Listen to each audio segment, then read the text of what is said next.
নমস্কার। আপনি কমেন্টে জিজ্ঞেস করেছেন যে আপনার প্রোটিন লিকেজের প্রবলেম। দেখুন, প্রোটিন লিকেজের প্রবলেম মানে আপনি যখন পেচ্ছাপ করবেন, পেচ্ছাপের ঝাগ বেশি হবে, আপনাকে উইক উইক ফিল হবে। ঠিক আছে, আপনি এটাও বলেছেন আপনি ডাক্তার দেখিয়েছেন। এখন আজকে আমরা আলোচনা করব কোন কোন জিনিসগুলো আপনাকে অ্যাভয়েড করতে হবে এবং কোন কোন জিনিসগুলো আপনাকে গ্রহণ করতে হবে, এবং কিছু আয়ুর্বেদিক নুস্খাও আপনাকে প্রয়োগ করতে হবে। আর আজকে যে আসনগুলো দেখাবো রেগুলার, সকালে 1 ঘন্টা এবং বিকালে 1 ঘন্টা রেগুলার যদি প্র্যাকটিস করেন, তাহলে আপনি 1 থেকে 1.5 মাসের মধ্যে এই রেজাল্ট পাবেন। আপনাকে খাবার দাবার প্রতি যে ধ্যান রাখতে হবে সেটা হচ্ছে প্রোটিনের ইনটেক কিন্তু আপনাকে কম করতে হবে। এখন মডার্ন যুগে ডাক্তাররা বলে থাকেন যে একজন মানুষের যদি 70 কেজি ওজন হয় তাহলে 70 গ্রাম প্রোটিন নিতে হবে। এখন যখন আমার কিডনি ফিল্টার করতে পারছে না প্রোটিন, আমাদের লিভারে প্রোটিন ব্রেকডাউন হয় ইউরিয়াতে, ইউরিক অ্যাসিডে। এবার প্রোটিন প্রোটিন আমাদের শরীরে দরকার নেই, আমাদের শরীরে দরকার হচ্ছে অ্যামাইনো অ্যাসিড। এখন আপনি যদি বেশি মাত্রায় প্রোটিন গ্রহণ করেন, প্রোটিন মানে মাছলি, আন্ডা, মিট, দই, ছাঁচ, পনির, আপনি এই সমস্ত বেশি পরিমাণ নিলে আপনার লিভার সেটাকে সম্পূর্ণ ডিটক্স করতে পারবে না। যখন লিভার সম্পূর্ণ ডিটক্স করতে পারবে না, তখন লোডটা কোথায় পড়বে? কিডনিতে। এখন প্রোটিন লিকেজ হচ্ছে মানে কি, আপনার কিডনির যে নেফ্রন, আমরা জানি কিডনি নেফ্রন দিয়ে তৈরি। নেফ্রন কিছুই না, নেফ্রন হচ্ছে এক ধরনের জালি। যেমন করে কোনো জিনিসকে ফিল্টার করার জন্য জালির প্রয়োজন, ছাঁকনির প্রয়োজন, নেফ্রন এক ধরনের ছাঁকনি। এখন আপনার প্রোটিন লিকেজ হচ্ছে মানে ওই নেফ্রনে কোথাও না কোথাও প্রবলেম হচ্ছে। দেখুন, আপনি যদি বেশি মাত্রায় প্রোটিন গ্রহণ করেন, যেমন কি আন্ডা, মাছলি, মিট, চিকেন, দুধ, দই, পানির, এইসব বেশি গ্রহণ করলে আমরা কিডনিতে লোড বেশি পড়বে। সেই জন্য এই সমস্ত প্রোটিনগুলোকে এখন আপাতত 3 মাস কমপ্লিটলি অ্যাভয়েড করুন। আপনি নর্মাল খাবার, ঘরের যে ডাল, চাওয়াল, রুটি, এই সামান্য জিনিস খাবার গ্রহণ করুন এবং রেগুলার এই যোগাসনগুলোকে রেগুলার সকাল বিকাল অভ্যাস করুন। তাহলে 1 থেকে 1.5 মাসের মধ্যে আপনি বুঝতে পারবেন আমরা যে প্রোটিন লিকেজের সমস্যা, যে আমরা ইউরিন ত্যাগ করার সময় যে ঝাগের সৃষ্টি হচ্ছিল, সেগুলো ধীরে ধীরে কম হতে থাকবে এবং আপনি পরবর্তীকালে যখন টেস্ট করাবেন তখন আপনার টেস্ট অবশ্যই নর্মাল আসবে। কিন্তু যোগাসনগুলো এবং এই শিডিউলগুলোকে রেগুলার মেনে চলতে হবে। তো আজকে দেখবো কোন কোন যোগাসনগুলোকে আপনাকে রেগুলার প্র্যাকটিস করতে হবে। তো প্রথম যে যোগাসন সেটা হচ্ছে পশ্চিম উত্তানাসন। পশ্চিম উত্তানাসন করার জন্য আপনাকে কি করতে হবে? পাটাকে সামনের দিকে এভাবে ছড়িয়ে দিতে হবে, বোঝা গেছে? মেরুদণ্ড স্ট্রেট, এটাকে বলা হয় দণ্ডাসন। এখন দণ্ডাসন থেকে আপনাকে কি করতে হবে? হাত সামনে, শ্বাস নিয়ে হাত উপর এবং শ্বাস ছেড়ে ধীরে ধীরে ধীরে ধীরে সামনের দিকে ঝুঁকতে হবে, বোঝা গেছে? এখন শুরুর দিকেই তো আপনার সম্পূর্ণ ঝোঁকা সম্ভব নয়, তো যতটা পারবেন আপনি ততটা ঝুঁকবেন। যদি এই অবস্থায় আপনার পা উঠে থাকে তাহলে উঠে থাকবে, দরকার হলে এখানে আপনি তাকিয়ে একটা পিলো দিয়ে দেবেন। তারপর আপনার কি করতে হবে? ফুল শ্বাস নিয়ে শ্বাস ছেড়ে ধীরে ধীরে সামনের দিকে ঝুঁকতে হবে। ঠিক আছে, এখানে হোল্ড করতে হবে 15 সেকেন্ড। শ্বাস নিয়ে উপর, फिर से ফুল শ্বাস নিয়ে শ্বাস ছেড়ে নিচে, এখানে হোল্ড করতে হবে। শ্বাস নিয়ে উপর, फिर से ফুল শ্বাস নিতে হবে, শ্বাস ছেড়ে নিচে এবং এখানে 15 সেকেন্ড হোল্ড করতে হবে। फिर से শ্বাস নিয়ে উপর। এই পশ্চিম উত্তানাসনকে আমরা রেগুলার প্র্যাকটিস করতে হবে। ফুল শ্বাস নিয়ে শ্বাস ছেড়ে নিচে এবং শ্বাস নিয়ে উপর, ফুল শ্বাস নিয়ে শ্বাস ছেড়ে নিচে 10 to 15 সেকেন্ড হোল্ড করবেন, তারপরে ফিরসে উঠে আসবেন। এটা হলো পশ্চিম উত্তানাসন। এখন আপনাকে করতে হবে অর্ধমৎস্যান্দ্রাসন। আসনগুলো সমস্ত শেখা হয়েছে, এখন দেখে নিতে হবে, শিখে নিতে হবে এবং রেগুলার প্র্যাকটিস করতে হবে। তো আমি এখন সুখাসনে বসে আছি, লেফট পাটাকে তুলে রাইট হাঁটুর উপর, বহুবার শেখা হয়েছে। যে ঘুটনা মানে যে পা তার অপোজিট হ্যান্ড, বুক আর ঘুটনার মাঝ দিয়ে এইভাবে নিয়ে যাব, বোঝা গেছে? এ আপনার কিডনিকে টুইস্ট করবে এবং এখানে ধীরে ধীরে শ্বাস নেব এবং ধীরে ধীরে শ্বাসকে ত্যাগ করব।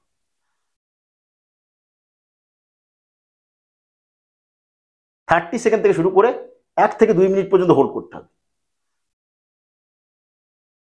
ফুল শ্বাস নিয়ে শ্বাস ছেড়ে রিল্যাক্স। আমি একবার করে দেখাচ্ছি, আপনি 3 থেকে 5 বার করে করবেন। এখন অপোজিট, এখন রাইট পা লেফট ঘুটনার কাছে, যে পা তার অপোজিট হ্যান্ড, ঘুটনা বুকের মাঝ দিয়ে এইভাবে নিয়ে গিয়ে ফুল শ্বাস নিলাম।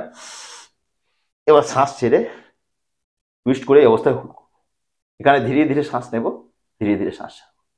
আপনি এই আসনকে 30 সেকেন্ড থেকে শুরু করে 2 মিনিট, 3 মিনিট, 4 মিনিট, 5 মিনিট পর্যন্ত হোল্ড করবেন রেগুলার, সকাল বিকাল। সকালে 1 ঘন্টা, সন্ধ্যা 1 ঘন্টা। এই আসনগুলো যদি আপনি রেগুলার প্র্যাকটিস করেন, তাহলে আপনার কিডনি সমস্ত সমস্যা, প্রোটিন লিকেজ, ক্রিয়েটিনিন হাই, আপনার সমস্ত সমস্যা ধীরে ধীরে কিওর হবে। কিন্তু রেগুলার প্র্যাকটিস করতে হবে। ফুল শ্বাস নিয়ে শ্বাস ছেড়ে রিল্যাক্স। এরপরের যা আসন আমরা করতে হবে সেটা হচ্ছে কোবরা পোজ, মানে ভুজাঙ্গাসন। এর জন্য আপনাকে উল্টো দিকে লেটে যেতে হবে, বোঝা গেছে? দুটো পায়ের মধ্যে কোনো গ্যাপ নেই,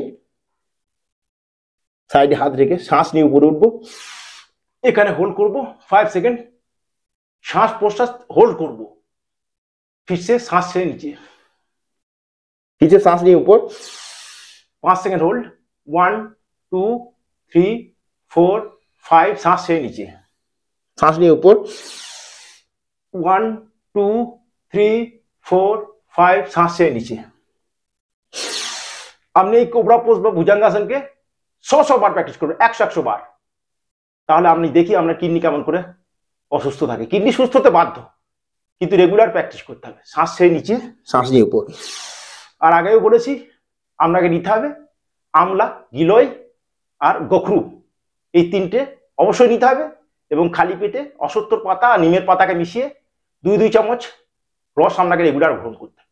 আপনার protein leakage, creatinine high, kidney সমস্ত সমস্যা, কিডনি নেফ্রন ধীরে ধীরে রিজেনারেট হতে শুরু করবে।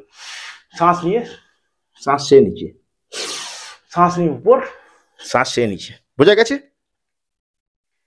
এরপর আমরা করতে হবে সেতু বন্দাসন। সেতু বন্দাসন এবং পবন মুক্তাসন দুটো একসাথে চলমান অবস্থায় করব, বোঝা গেছে? আমি আগেও বলেছি শরীরে কোনো রোগ থাকবে না, কোনো রোগ থাকতেই পারে না। আপনার শরীর কমপ্লিটলি হেলদি হয়ে উঠবে যদি আপনি রেগুলার এই আসনগুলোকে সকাল বিকাল অভ্যাস করেন। তো এই দুটো আসনকে একসাথে করতে থাকবো। তো দেখা যাক, দুটো পায়ের মধ্যে খুব বেশি গ্যাপ নয়, আমরা যে শোল্ডার কান্ধা বরাবর সেম গ্যাপ, শুয়ে পড়লাম। এখন হাত সাইডে রেখে শ্বাস নিয়ে উপর, 5 সেকেন্ড হোল্ড, 1 2 3, এখানে এই অবস্থায় ধীরে ধীরে শ্বাস নেব এবং ধীরে ধীরে শ্বাস ছাড়ব। ফির নিচে, এখন পবন মুক্তাসন, 5 সেকেন্ড হোল্ড, 1 2 3 4 5, ফির উপর শ্বাস নিয়ে এখানে ধীরে ধীরে শ্বাস নেব, ধীরে ধীরে শ্বাস ছাড়ব। 1 2 3 4 5, পবন মুক্তাসন, 1 2 3 4 5, শ্বাস নিয়ে উপর, শ্বাস ছেড়ে হোল্ড, ধীরে ধীরে শ্বাস নেব, ধীরে ধীরে শ্বাস ছাড়ব। 1 2 3 4 5, শ্বাস নিয়ে শ্বাস ছেড়ে নিচে, পবন মুক্তাসন, এখানে হোল্ড করবো 5 সেকেন্ড, 1 2 3 4 5, শ্বাস নিয়ে পা উপর, শ্বাস ছেড়ে পা নিচে, শ্বাস নিয়ে উপর, শ্বাস ছেড়ে রিল্যাক্স, বোঝা গেছে? আমি একবার 2 বার করে দেখাচ্ছি, আপনাকে 3 থেকে 5 বার করে রেগুলার প্র্যাকটিস করতে হবে। এখন যে ক্রিয়া আমি করবো সেটা হচ্ছে কপাল ভাতি।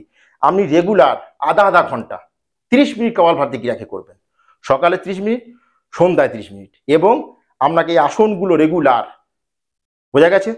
তো আপনি পদ্মাসনে বসবেন, পদ্মাসনে বসতে না পারলে সুখাসনে বসবেন, সুখাসনে বসতে না পারলে আপনি চেয়ারে বসবেন, বেডে বসবেন, যেখানে বসতে আপনি কমফোর্টেবল হবেন সেখানে বসবেন। জ্ঞান মুদ্রা বা চিন মুদ্রা, জ্ঞান মুদ্রা চিন মুদ্রা লাগাতে না পারলে আপনি আরামসে এইভাবে বসবেন, যেভাবে বসতে পারবেন সেইভাবে বসবেন। এখন প্রত্যেক সেকেন্ডে একটা করে স্ট্রোক আপনাকে দিতে হবে শুরুর দিকে 15 দিন, বোঝা গেছে? শুরুর দিকে 1 মাস হচ্ছে ধিমি গতি, 15 ডেজ ধিমি গতি, তারপরে 1 মাস পর আপনাকে করতে হবে মধ্যম গতি, তারপরে ধীরে ধীরে আপনাকে করতে হবে উচ্চ গতি, বোঝা গেছে? আপনাকে এই কপালভাতি ক্রিয়াকে ফার্স্ট ক্লাস মানে কমপ্লিটলি রপ্ত করতে হবে এবং রেগুলার প্র্যাকটিস করতে হবে, বোঝা গেছে? 1.5 মাস পর আপনি টেস্ট করাবেন, আপনার protein leakage, creatine level high, কিডনির সমস্ত সমস্যা কিওর হতে বাধ্য। কিন্তু আমি আগেই বলেছি লাইফটাকে আয়ুর্বেদিক লাইফস্টাইল, দৈনিক যৌগিক লাইফস্টাইলে পরিণত করতে হবে। রেগুলার শুভে শাম আপনাকে করতে হবে সমস্ত যোগাসন ক্রিয়া। মাইন্ডে কোনো স্ট্রেস নিলে চলবে না, আমরা চিন্তা করার দরকার নেই যে আপনার প্রোটিন লিকেজ হচ্ছে তো কি হবে, কিচ্ছু হবে না। মডার্ন ডক্টর, মডার্ন যে আপনার এক্সামিনেশন, এসব অনেক কিছু বলতে থাকবে, কিন্তু কোনো কিছুতেই কিছু হবে না যদি আপনি সত্য একটাই যে রেগুলার যোগাসনগুলোকে প্র্যাকটিস করেন এবং আপনার লাইফটাকে একটা যৌগিক লাইফস্টাইলে পরিণত করেন। চিন্তা নেওয়ার কোনো ব্যাপার নয়। এখন এইভাবে বসলাম, আমি জ্ঞান মুদ্রা বা চিন মুদ্রায় বসলাম। এখন মেরুদণ্ডকে স্ট্রেট রেখে, পুরো শরীরের কোনো নাড়াচাড়া বা হেলাডোলা হবে না, স্ট্রেটকে রেখে, শরীরকে স্ট্রেট রেখে প্রত্যেক সেকেন্ডে একটা করে স্ট্রোক, চোখ আপনি বন্ধ রাখতে পারেন এবং আপনার ফোকাস থাকবে আপনার কিডনির উপর, যে আপনার কিডনি কমপ্লিটলি সুস্থ হতে শুরু করেছে এবং 15 দিনের মধ্যে আপনার কিডনি কমপ্লিটলি সুস্থ হয়ে যাবে, ঠিক আছে?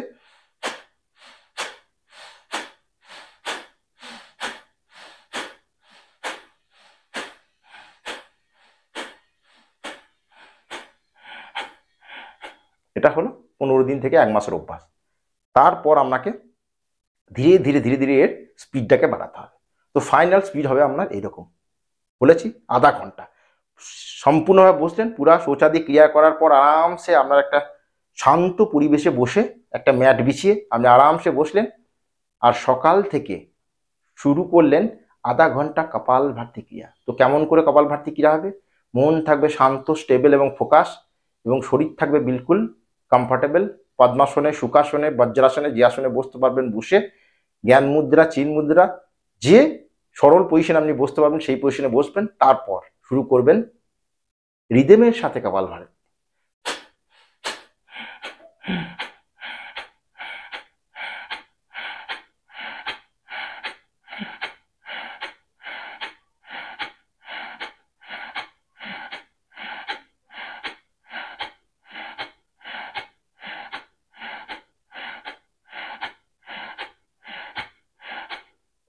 এবার আপনি বলুন, এইভাবে যদি সকাল বিকাল আধা আধা ঘন্টা কপালভাতি ক্রিয়াকে করা হয়, তাহলে আপনার শরীরে কোনো রোগ থাকবে? কোনো রোগ কি বাসা বাঁধতে পারবে? সেটা যে রোগই হোক। কিডনি নেফ্রন কি সঠিকভাবে কাজ করবে না? কিডনি নেফ্রন সঠিকভাবে কাজ করতে বাধ্য।